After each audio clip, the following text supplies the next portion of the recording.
Assalamualaikum, hai, ketemu lagi di Diana Vitasari Channel di Inspirasi Budi. Jangan lupa subscribe, like, share, and komennya. Terima kasih. Hari ini kita melanjutkan membahas materi Bahasa Indonesia kelas 4, bab 4 halaman 94 sampai halaman 102. Silakan disimak ya. Buka buku Bahasa Indonesia kelas 4 halaman 94. Membaca. Bacalah dengan baik teks berikut ini, lalu ceritakan kembali dengan kalimat kalian sendiri. Tepuk bulu. Indonesia masih merajai dunia olahraga bulu tangkis. Pada setiap generasi selalu ada pemain bulu tangkis Indonesia yang menorehkan prestasi. Dunia mengingat Indonesia pernah meraih sepasang medali emas di Olimpiade 1992. Bulu tangkis yang juga disebut badminton termasuk olahraga populer di dunia. Bulu tangkis tumbuh dan berkembang pesat dari hari ke hari.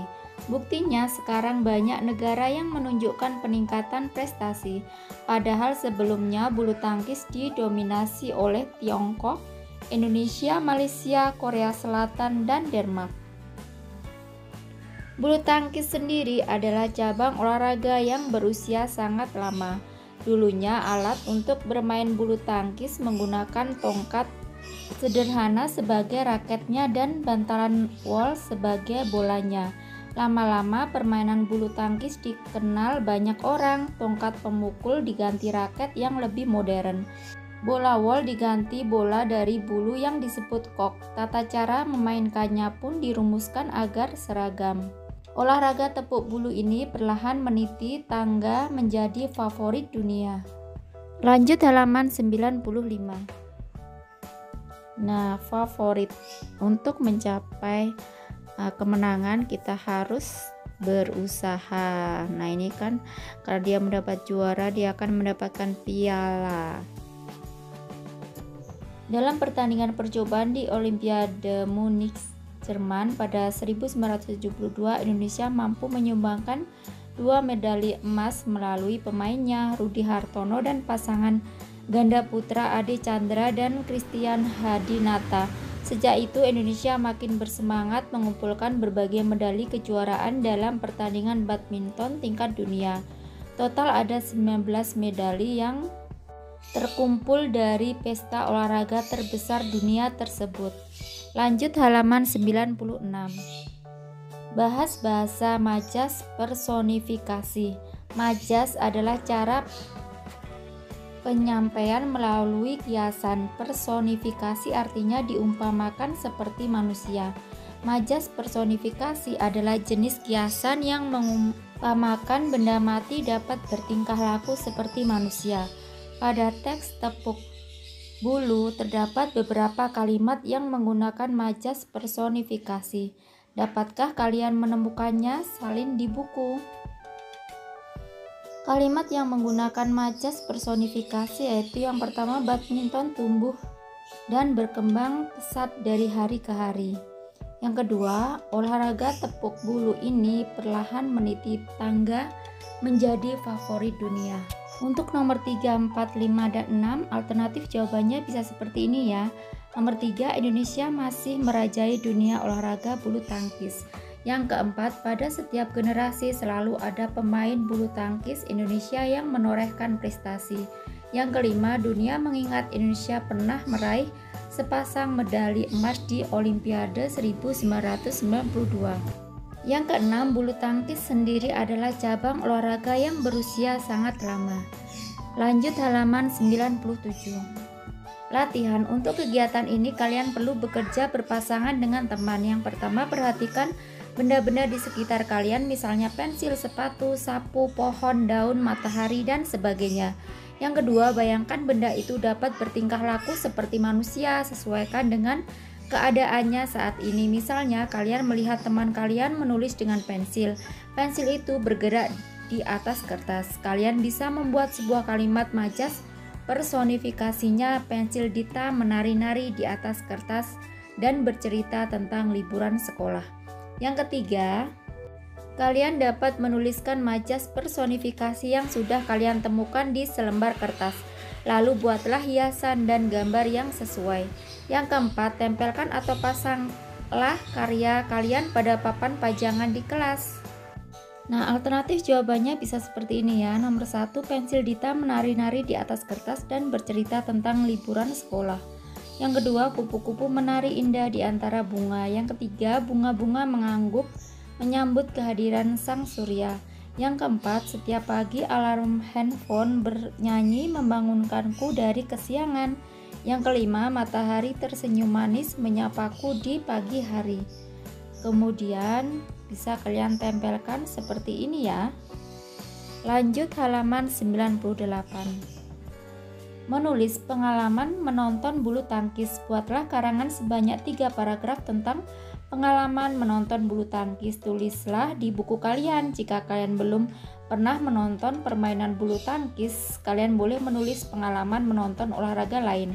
Untuk membantu kalian, jawablah pertanyaan dengan semua kata tanya: apa, siapa, di mana, kapan, mengapa, dan bagaimana. Contohnya seperti di bawah ini. Nomor 1, apa? Sebutkan kegiatan yang akan kalian ceritakan, yaitu pengalaman menonton bulu tangkis. Yang kedua, siapa?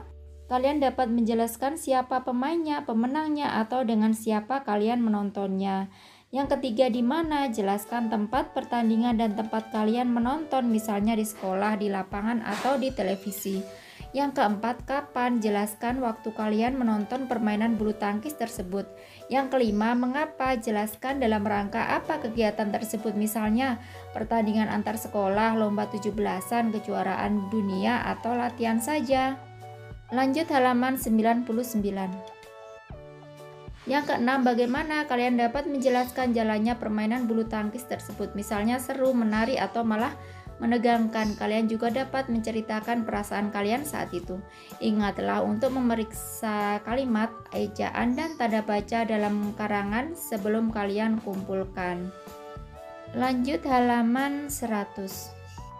Jurnal membaca. Bacalah buku, majalah, koran, artikel di internet, atau sumber lain yang menceritakan tentang tarian, bela diri, badminton, atau olahraga lain. Contoh buku yang dapat kalian baca misalnya Ayo Berlatih Silat karya Ahmad Fuadi dan Ella Elviana. Buku ini dapat kalian baca di perpustakaan digital atau iPusnas atau Literasi Cloud. Yang kedua, Topeng Dadak Merak karya Rui Meita dan Gary Adams. Buku ini juga dapat kalian baca di Literasi Cloud. Yang ketiga, Ketika Gilang Ingin Seperti Kak Sita karya Ani Wijaya dan Melanie C. Buku ini juga dapat kalian baca di Literasi Cloud. Nah, ketika bukunya seperti ini ya sampul depannya. Nah, kalian juga boleh membaca buku dengan tema lain yang kalian suka. Kalian bisa membacanya sebelum masuk sekolah, sepulang sekolah, atau di rumah. Jangan lupa untuk mengisi jurnal pembaca untuk setiap buku atau bacaan lain yang kalian baca. Perhatikan pertanyaan yang harus kalian jawab untuk jurnal membaca kali ini. Lanjut halaman 101. Nah, setelah kalian baca dari ketiga buku tersebut, atau pilih salah satu ya, atau mungkin kalian membaca buku yang lain, kalian membuat jurnal membaca. Judul buku atau tulisannya apa, nama korannya atau majalah, laman internet, nama penulis, nama ilustrator jika ada, buku atau tulisan ini bercerita tentang apa. Setelah membaca buku atau tulisan ini, aku ingin belajar, atau sebutkan tarian, olahraga, atau seni bela diri yang ingin kalian pelajari. Nah, alternatif jawabannya contohnya bisa seperti ini ya. Contoh jurnal membacanya, judul bukunya Ayo Berlatih Silat, nama laman internet iPusnas atau Literasi Cloud, nama penulis Ahmad Fuadi dan Ella Elviana. Nah, buku ini bercerita tentang Agam dan Salman yang berlatih silat di dekat Surau, daerah Minangkabau. Ia ingin melatih silat karena merupakan ilmu bela diri daerah Minang. Selain itu, sifat silat juga mempunyai beragam filosofi yang sangat bagus dan perlu untuk dipelajari oleh keturunan Minang. Setelah membaca buku ini, aku ingin belajar silat karena dengan belajar silat aku bisa melestarikan budaya dan juga bisa diterapkan dalam kehidupan nyata. Lanjut halaman 102, refleksi. Wow, bab 4 ini seru ya. Apa saja yang sudah kalian pelajari, berilah tanda centang sesuai dengan pengalaman kalian. Pengalaman saya misalnya memahami cara menyimak dan melakukannya. Jika sudah bisa, kalian checklist sudah bisa atau masih perlu belajar gitu. Jadi tinggal disesuaikan dengan keadaan kalian ya. Selanjutnya bawahnya, jawablah di buku tulis kalian. Apakah setiap orang harus menguasai suatu jenis tarian, olahraga, atau bela diri? Jawabannya ya. Yang kedua, mengapa? Tuliskan alasan kalian. Alasannya agar tubuh lebih bugar, mengurangi berat badan, mampu membela diri, meningkatkan disiplin dan komitmen. Yang terakhir, mengontrol emosi. Nah, kiranya cukup sekian dulu video pembelajaran kali ini. Sampai ketemu di video pembelajaran berikutnya. Semoga bermanfaat. Wassalamualaikum warahmatullahi wabarakatuh.